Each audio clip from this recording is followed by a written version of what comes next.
All right, we got a 2014 Chrysler 200, and the heater core is partially clogged because you're only getting warm air out of the driver's side vents. And I really think all these videos are making it too complicated. So what I've done is I hooked up, there's a hose right here on the V6 engine.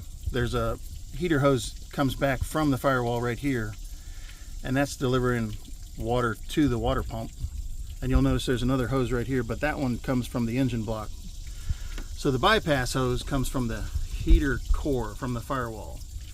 So I'm forcing water back through it. And then I didn't do anything back in the back with the hose that normally would go to the heater core. What I'm doing is I'm actually pushing all the water through, and I've disconnected this hose fitting down here at the bottom of the radiator. And I'm just going to rinse it, and then we're going to start it back up and see if we have heat on the passenger side. So we've been letting this go for about 5 minutes now, and probably let it go 10 minutes, and we're going to see if we have heat.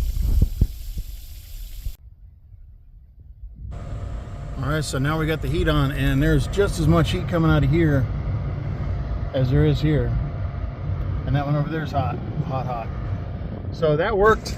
I don't think that this one was as bad as a lot of them could be, depending on how long you live with yourself with no heat in the winter, but it is becoming winter time, so heat is important.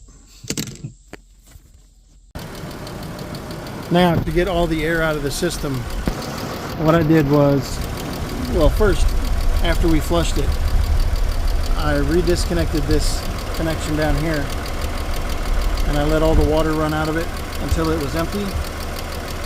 Well, it wasn't empty, but it wasn't going to drain anymore out. So then we came over here and we filled the reservoir up. Then you have to take this little air breather out of here. I mean, this little screw out. If you take that out, and all I did was, since I rinsed it out with water, I knew water was in the system.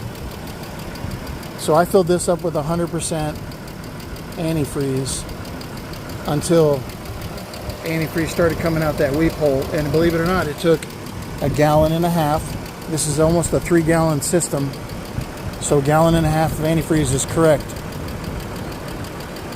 If you put 1.5 gallons in of antifreeze, there was already 1.5 gallons still in the system from when I rinsed it. That's almost 3 gallons. 11.6 gallons, I believe, is the capacity on the 6-cylinder. So that should do it for you. And we have heat inside the cabin now on both sides. We are ready for winter.